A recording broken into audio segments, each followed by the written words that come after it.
I want to welcome everyone to this week of In the DAW. We are so lucky to be able to have two people. Number one is Daddy. Say hi, Daddy.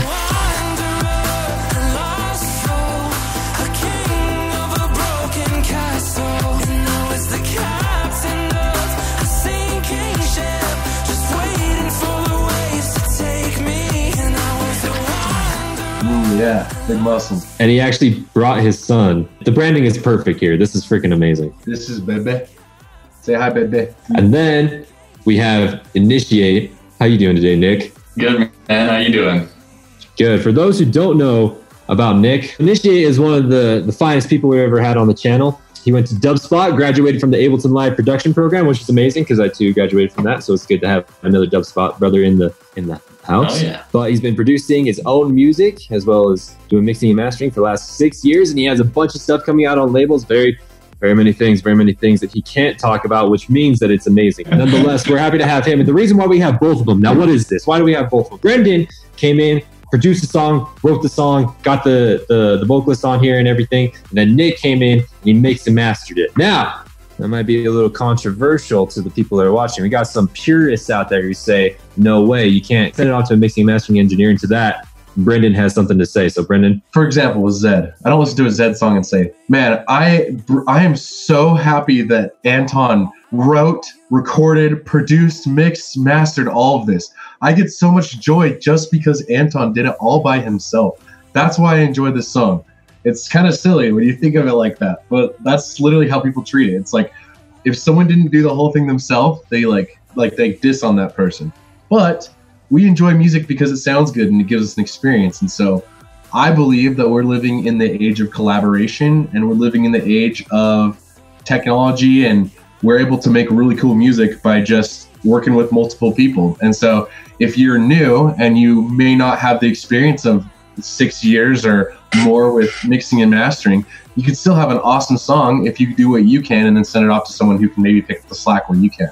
So while I may not be the best at mixing and mastering, I can still make a really cool song by just sending it off to somebody who does know what they're doing. I've been listening to a lot of the podcast Entrepreneurs on Fire, and on it, he had a guy that come on that said, you don't, in order to start your dream, whether it's a business or, you being a producer or whatever, you don't have to get it perfect. You just have to get it started. And so I think it's bullcrap that we, as a producer community, think that you have to be perfect or at least acceptable at certain areas before you can come in. Why can't you just be really good at one thing and then be learning the things you're not good at, but sending it out to people who are really good at it so you can start putting stuff out and growing that way? So at the end of the day, that is the whole concept of being a producer, right? Is creating stuff, putting it out, and then ever progressing. So why wait until you've had, like you said, Brendan, 6 to 7 years of experience? Yeah, I think also something to be said too is don't ever use that as an excuse to stop learning, because when it comes down to trying to get an idea out of your head, no one can do it better than you. And I think that's really important to remember, is you can't always rely on other people to make something sound the way you want to. So make sure you're taking the time to learn for yourself the things you're outsourcing, because first of all, it's important to understand so you can explain to somebody else. And second of all, you're just going to get a better product the farther along you can bring it.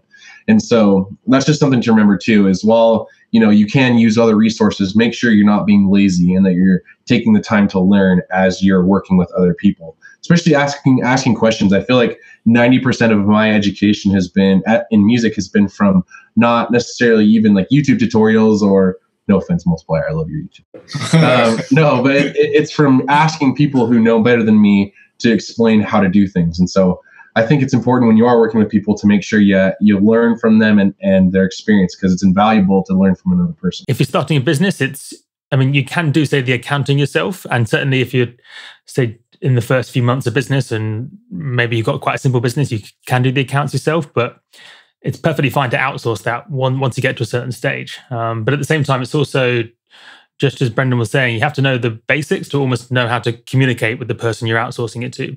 So you need to know the basics of accounting before you can start to even talk in a productive way with an accountant. And the same applies to someone who's doing your mixing or mastering. If you're not aware of the basic concepts of loudness, or at least the broad concepts behind why you're mastering. It's just really hard to have a constructive dialogue with the mastering engineers. So yeah, perfectly cool to outsource, obviously, but yeah, it's important to know some of the basic ideas behind it. And one more thought too, along with that multiplier that I think is really important is and Wyatt and I have talked about this before, and this may be more behind the DAW thing, but you really got to view your production education as like going to college. It takes 4 years to get a normal degree. Plus, if you want to get into a master's, it takes much longer. And sometimes you got to realize, it's going to take you some time to get good. But, how many stories have we heard of people creating successful businesses during college, right? Even though they're still learning and they may not have their degree yet, they may not have learned all of the pieces. Some people have still created multi-billion-dollar companies by working while they're in college. And so you don't have to think, I have to wait until I'm 7 years old in production to make anything and release it. Because the truth is there's some artists, and I don't want to name any names because I don't want to, but some of the world's biggest artists have released some pretty simplistic produced songs, and then you can tell they've worked with a team and then blown up. And it's just, you can tell, they probably didn't do that all by themselves, but they were still able to get a lot of success and then kind of grow into that success as they got older.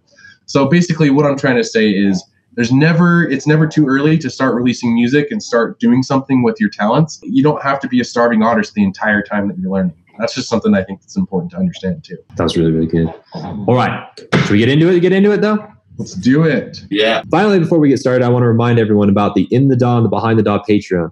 It is going freaking amazing. We've more than doubled our patrons in the last week alone. There's tons of benefits, including a private community, private production lessons, putting your songs out on our weekly email, you coming on the show. There's all kinds of stuff. And so I highly encourage you to go check that out because that is the lifeblood of this channel and how we keep going. And in fact, this is amazing because we have our very first patron ever as the guest today. The very first one. He was the one who started it. So thank you, Brendan. I mean, Daddy. Just a quick plug. So they're super responsive. They will respond to your questions as a patron.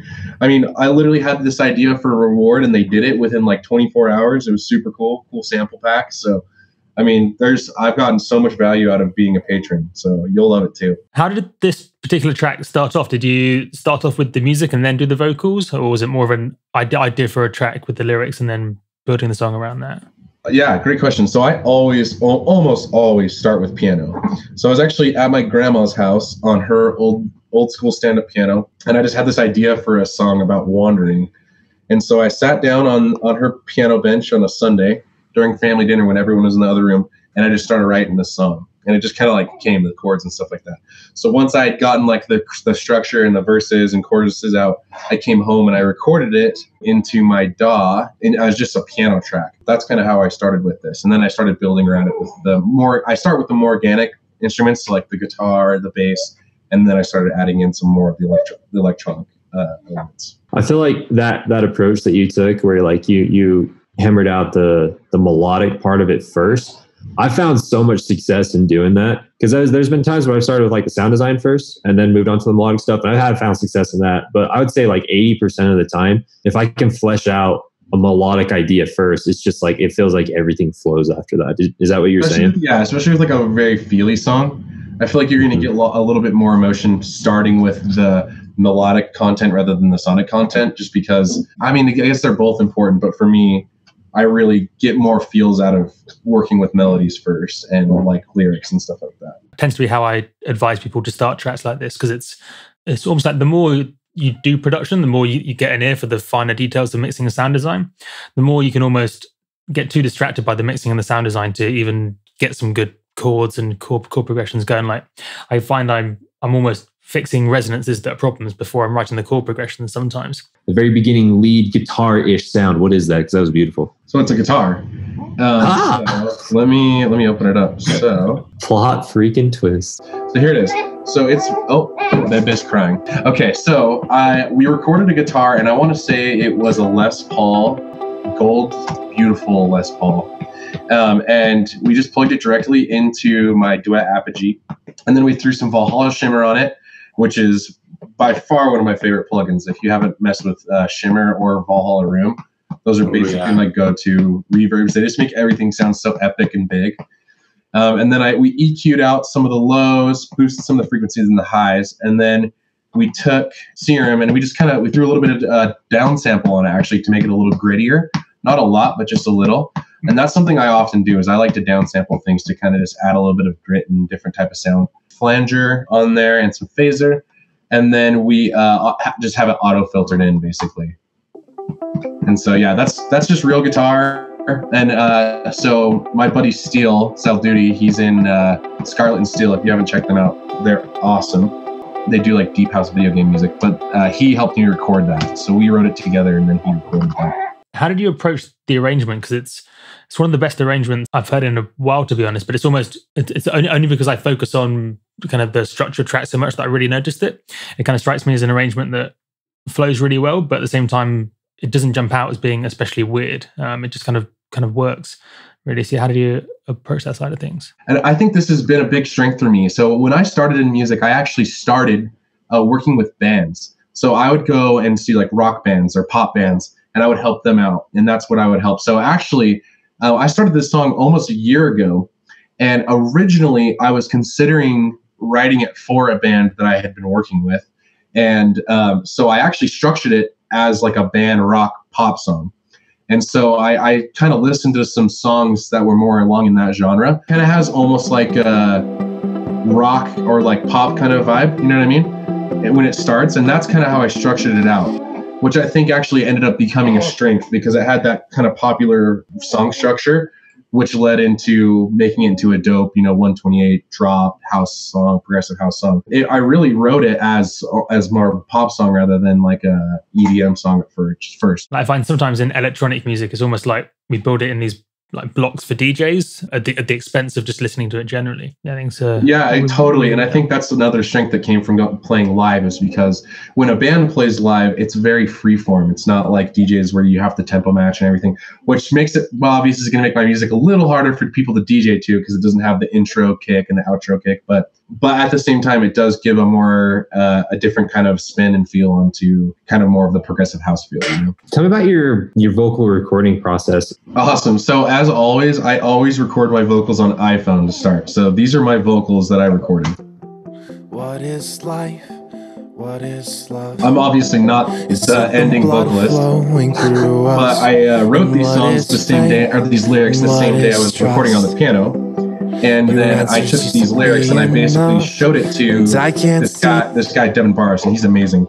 He's the lead vocalist in a band called Sunsleep. If you guys haven't checked them out, they're amazing. They're touring right now. I want to say they're on tour with Dance Gavin and Dance. I love like the emo, like rock scene. Like I grew up on emo music. My first concert was Asking Alexandria. Like I went to A Day to Remember, Devil Wears Prada, like all those bands, post-hardcore emo. So when I had the chance to work with somebody who was kind of in that scene, I was so stoked to have that kind of vibe on top of this song. And so anyways, I sent this to him and I basically was like, hey, dude, you want to work on this? And he's like, yeah. I was like, what if I come over tonight? He's like, let's do it. So I went over at like 10 p.m. and we just tracked at his house. And he ended up not making too many changes, which was pretty cool because, I mean, obviously I'm not the best vocalist, but I feel like I'm a pretty solid writer. But we just went there and kind of banged it out. He added his own flair to it. And you'll hear he's a freaking amazing vocalist. But. What is life? What is love? So, and then we kind of went on and did some harmonies. And that was a lot of his magic. Like he's definitely the master of harmonies. And the cool thing is he actually processed a lot of the vocals himself. And that's actually something I like to do when I'm working with vocalists is if they're an experienced vocalist, I usually like to say, hey, why don't you send me the raw files of what we recorded? And then I actually want you to process your vocals like you'd like to hear them. And so that way I can get a raw, version if I need to really change it to fit the song. But I feel like it actually makes vocalists a little more comfortable if they can work with their own, if they can send me what they want their voice to sound like so that I can kind of mold it around there, if that makes sense. It helps the vocalist be a little more happy with the final project. So actually, I believe most of this, because I sent him to you processed, didn't I, Nick? You did. Like, I really didn't have to do much to him. It was more and more tonality changes. But the vocals, when you sent them to me, I was like, wow, okay, these are already good. He knows what he's doing. I think processing the vocal with the vocalist or having them work on it is a really big key to getting the vocalist happy with the way their vocals sound on the track. So we did a lot of it together. Did you do any auto-tune or anything on the vocals, or were they all pretty much good from the recording? It was Logic he recorded in, but he used like Waves Tune, I think is what it was. And I was looking at it, but he did a really good job. I want to look into that. I want to say that's what it was. But yeah, it's light tuning. I mean, we used light tuning, but he's a freaking amazing vocalist, so it wasn't anything crazy. And I'm always a little more on the side of light. I love a little bit of human error. I love being able to hear some incongruencies, and I think that also goes along with just my love for more aggressive, more raw type of music and vocals. And so I think this one, his type of vocals, there is a little bit of, human error, and it's not perfect, but I really, really like that. I think it just really fits the vibe of the song. Talk to me about your sound design in the drop. Yeah, so this is actually probably the part where I feel like Nick really helped. So my drop actually sounds a little different than the drop on the final version. Basically, I had come up with a drop, and I'll show it to you guys. And Nick basically just threw an arpeggiator on it and double timed it, really. So I'll show you the original. This is what I did.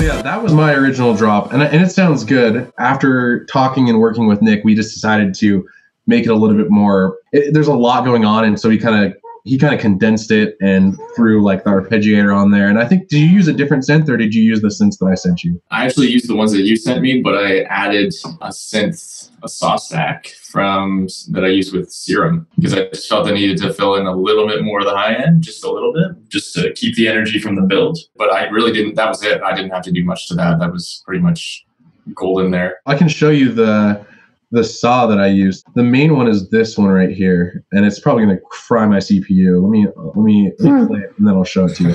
So.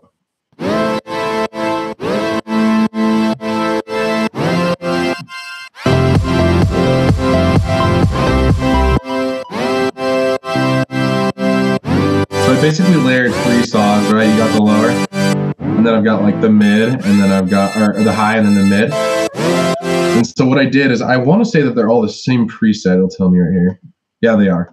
So I found a preset on Splice for Serum that I like, and I like to, again, I like to basically not reinvent the wheel when it comes to synths all the time. I like to find something I like and then kind of tweak with it. That's frying my CPU. But I basically did stuff like mess with the cutoff. I added some effects, but basically it's a preset that I found that I really liked, and then I just messed with the rhythm of the MIDI and kind of where things came in.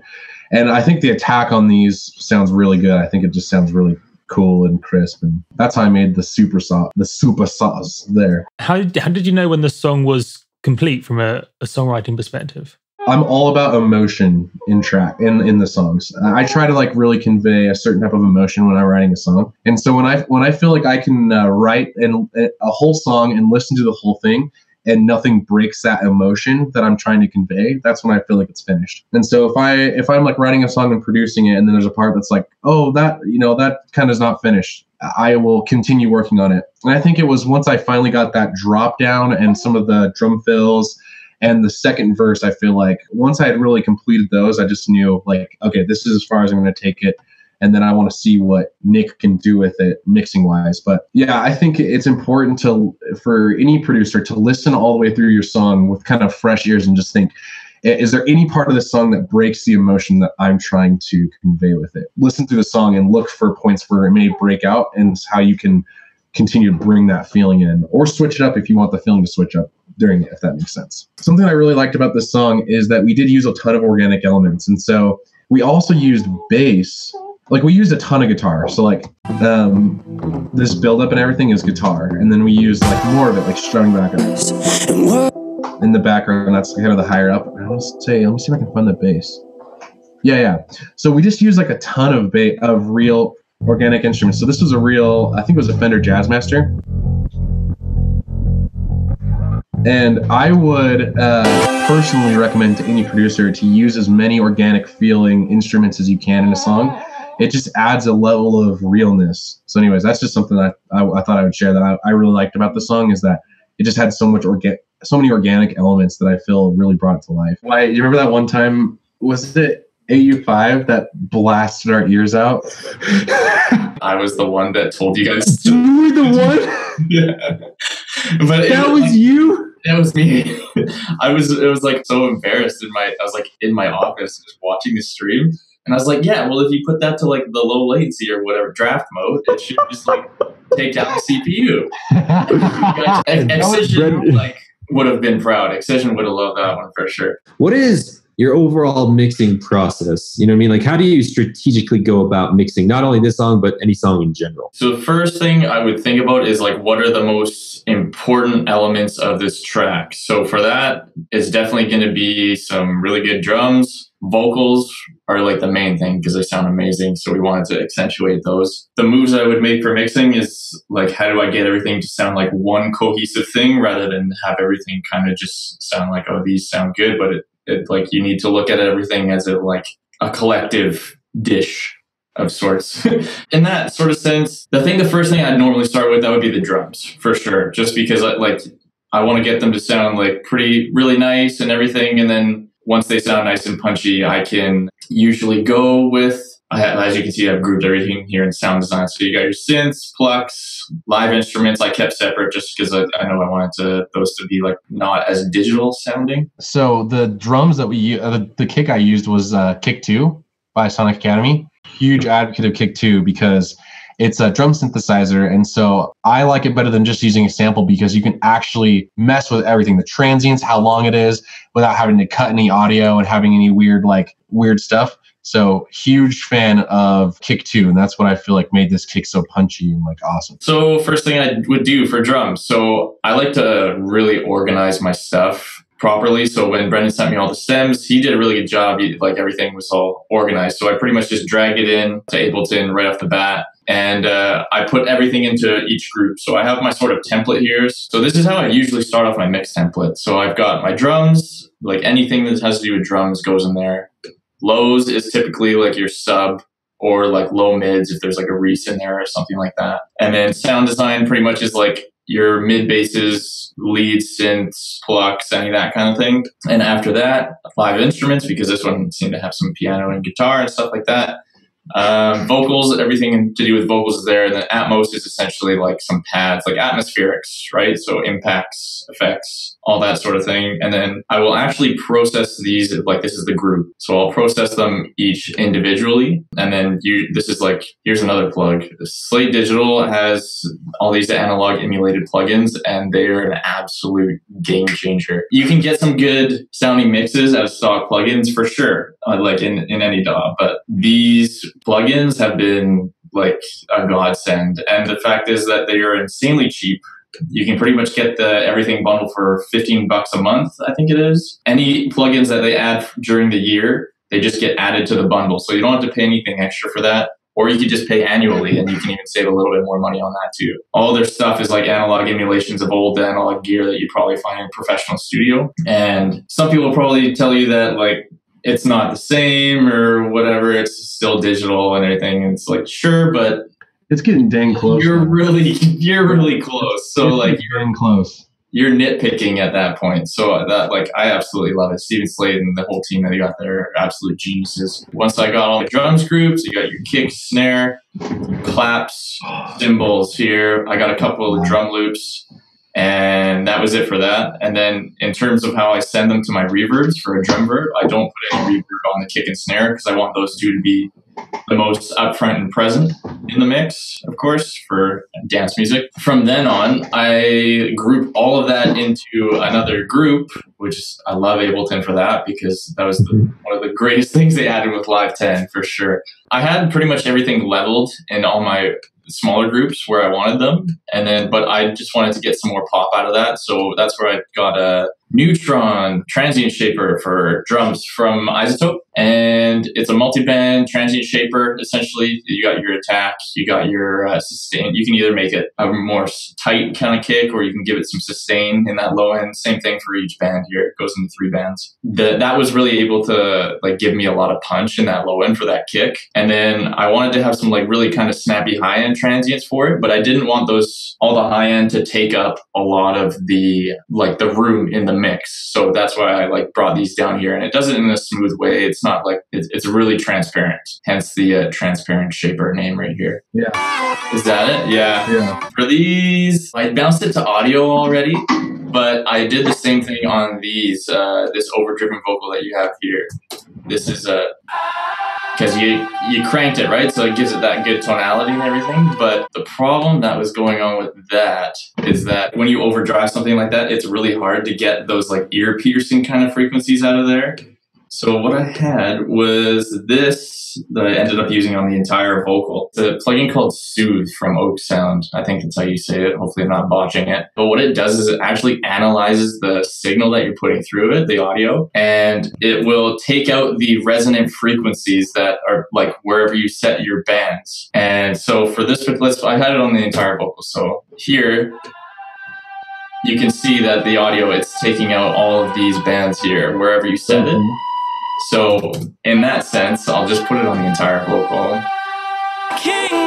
And that was something that really even helped smooth out the vocals a little bit. And if anything ever got a little too harsh, this plugin is basically taking out those frequencies. That is amazing. This delta button, yeah, you can select the depth of how much you want it. So I put it like right in a spot where I thought the vocals sat in the mix rather than being like a little too up front or a little too back. And you can select the sharpness and selectivity of these resonant frequencies that you want to be taken out. The cool part I like about this with this plugin is that when you hit delta, it actually shows you exactly what it's taking out.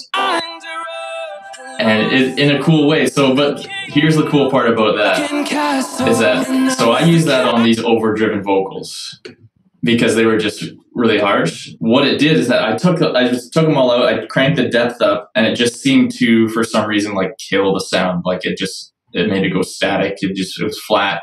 Didn't sound good at all. And so I flicked it into delta, and all of a sudden I had all of the good parts of that overdriven vocal. So it kind of works in an opposite. It worked in like an opposite way. Like what it thought was the bad signals was the good signals. Was the good stuff. So it ended up sounding super sick in the mix. Yeah, so it basically is extracting all the good parts of the sound. So that like insanely versatile plugin, like it was worth, oh man, I don't know how much it is. I think it's almost like 250 something pounds or whatever it is. So you can hear it, like it adds the tonality, but it doesn't kill your ears. And so when it's layered in with like your background vocals, that like the background vocals just widen everything out. And then with the lead vocal, oh man, I love that. I love what he did there with that. And then you got your synth style vocals there. So I did that on the synth style vocals as well. And I kind of got a little crazy with how good, like how I was obsessed with the plugin for a little bit during this session. Yeah. So I used it on a lot of stuff. It's really good on low CPU. Like if you want to just use it on a few things, it's good. But you can actually oversample up to 4. And then it has a resolution that goes to ultra. And then I actually put it on the master, but like I use it very, very, very subtly on the master. And then when I'm ready to bounce it out to audio, I just crank it. I put it ×4 ultra. Like back to the drums, I got all the drums sounding exactly the way I wanted them. Usually like on the individual channels, I'll just pretty much do some EQ. Here's just a little bit of automation to make sure the kick's not like punching throughout the entire build here. You can just see the high pass filter going there right here. I can only hear that. Of course, I had the vocals soloed, but you get the idea. Simple automation. Yeah. Each thing stays out of the way of another thing. Your claps that you sent me, I pretty much just wanted some of the high frequency content in those because everything below where I pretty much high passed it, like you got your kicks there, you've got cymbals and other drum loops that I wanted take up that frequency range. So it kind of sounds thin when you have them sounding together, like playing in solo. But once you put them with the rest of the drums and everything, it just like they start to like you don't notice. So in that sense, that's a lot of the things that I like to do when I'm mixing is thinking like, what kind of frequency range does this instrument actually need to allocate? Like, is there something you can get away with? Like, you can sometimes overdo the cutting a little bit, only if it's going to serve a like higher purpose. Like if it's going to make the drums or like other things come out more in the mix that you would like to accentuate. But I think a really good practice is to produce a song and then just go through and cut everything you possibly can without losing any like integrity to the sound that you have. It's a really good practice to just go through and cut off everything you don't need. And it's just going to make your song, it's like, it's super weird when you first start. It's like, I don't want to do that. Like, you know, I want all these cool sounds in there. But if you can start to learn to cut, and the infamous less is more phrase, it's something that you learn basically as you're going along. It's just cut everything you don't need. And that's something I actually learned from Nick a little bit, is he when he said, he's like, dude, holy cow, like you sent like 90 stems. And I was like, well, I just wanted everything to be perfect.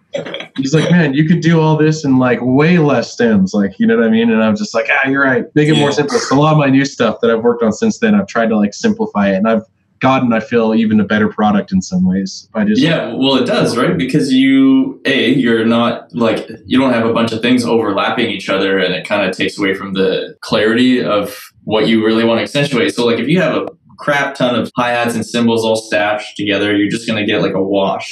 So I think it was something that Austin Collins at U5 said on your stream was, how do you get the most impact out of something with the least amount, I guess, like things that like to use. So like, how do you get like the tightest sounding, nicest sounding drums with like an impact out of those things with like the least amount of effort, essentially? So because I get into that groove too when I'm producing my own tracks, is that, oh, this sounds great, this sample sounds cool, and you want to overlap everything and kind of layer, and then you like leave for a day and you come back and you're like, oh man, like it doesn't sound how I thought it sounded. And then you realize like you start cutting things away, and all the clarity of your like drums, snares, and hi-hats all start to come out.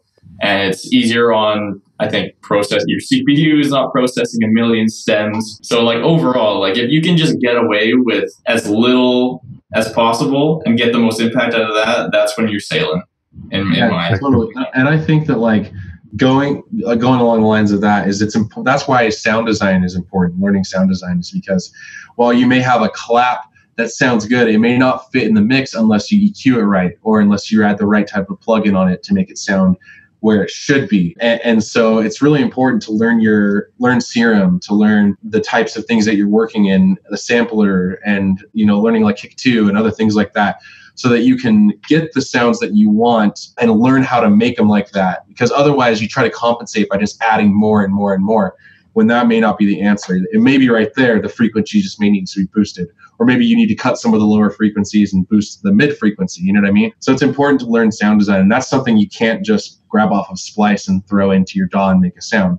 You have to take time to learn how to make the sounds sound the way they need to sound for the song to be professional. To add on, and as a selfless plug for the Knowing Sound Design, AU5, who we've been talking about, and we're creating a course right now for how to do insane sound design with nothing but Ableton devices, and it is freaking insane. Just watching that guy work, like when he came on In the Whip, which is, by the way, where I actually met Nick, and so that's kind of cool. So Nick and I actually connected through In the Whip. I remember just him, like Austin, just working with Operator and just like making his drums out of there, like was blowing my mind. Like he would just make his pick and then a snap and then a snare and then his clap, and I'm just like, dude, how are you doing this? So I can't wait to see your course. Especially if you really like that like Operator kick, creating drums out of Operator. Dude, we go off for an hour about that, and he shows how to do everything in the slightest detail. And then we move on to like, he's like, check out this multi-band frequency shifter mixed with simple delay. And it's like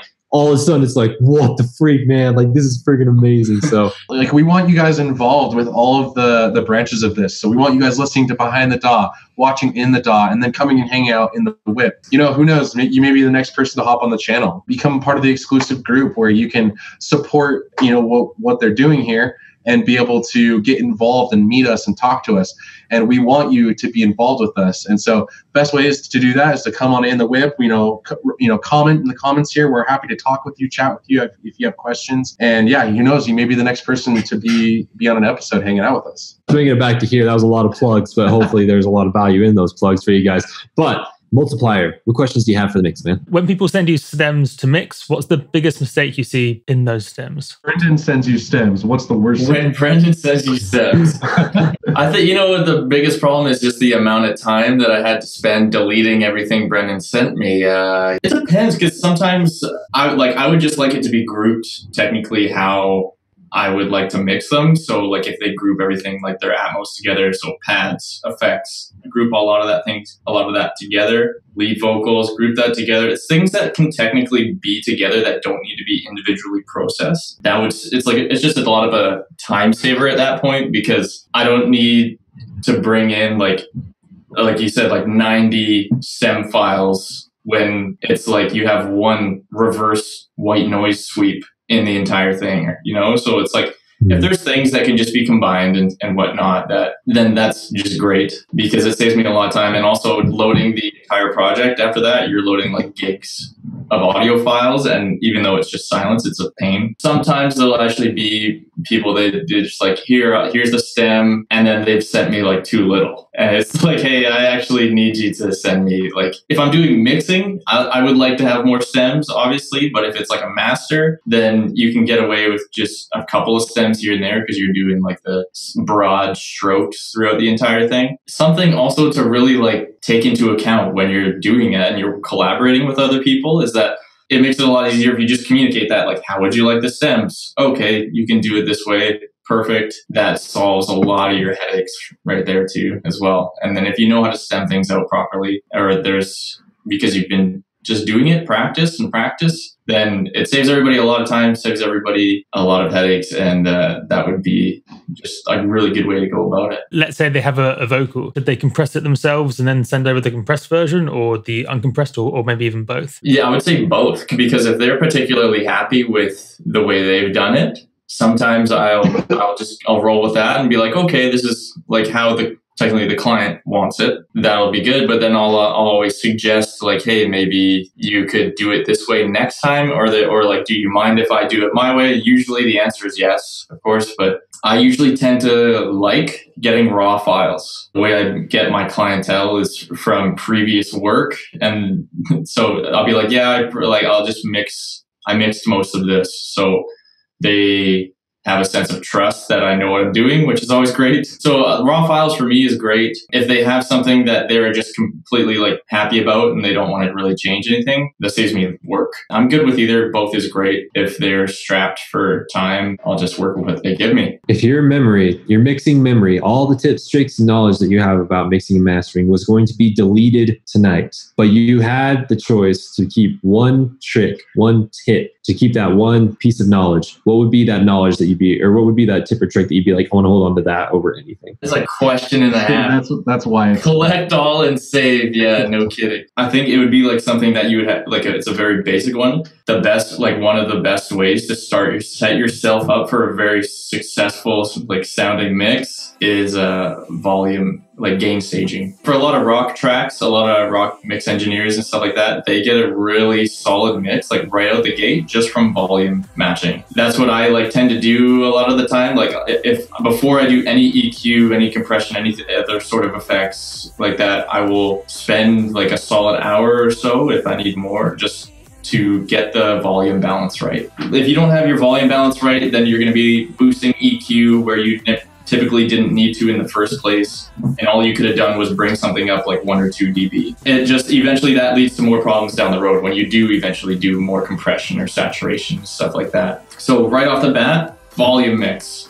Once you got a really tight volume mix, then you're well on your way to just having a better final product. Totally. Do you mix through a limiter or treat limiting and mastering as a whole separate process? Initially, I don't mix through a limiter, and then once I have the volume mix, I actually go back into ozone here. I have a general sort of process that I go, so I'll cut a few things, and then I will put a limiter on. And then I find, because of the way that it squashes the signal, I'll notice that maybe my effects section here might be a little too loud, and I'll bring that down a few dB, like I guess I did here. And then I'll do like another sort of volume mix right then and there to try and get my levels perfect the way I want them. And then I will actually mix with a limiter on through the rest of that mix. Just because if you take the limiter off, I find that it changes the tonality of even the mix that you're working on in general. So I like to just keep it on, see if I'm peaking too much here in my in and outs, the LUFS metering and stuff like that. Just because purely of that. So I like to mix through a limiter. When I first started out, I didn't do that at all. And then I would go do my mastering. I'd be like, oh, well, it doesn't really sound how it did before. And I like didn't know what I was doing wrong. And eventually, I think I saw a tutorial. It might have even been one of yours. I don't know. I was like, okay, so you can mix through a limiter. Like, it's not a bad option there. You can do that. So some people are still against it, but for me, it works. Final most important question. Brendan knows this question. Brendan, do you want to ask yourself the final question? Did I have a good time? Did we have a good time? Can I phone a friend? Yeah, you can use your lifeline if you'd like to. Oh, okay. Oh, he didn't answer. I had a great time. Me too. It's awesome. Cool to be on here for one of my own songs.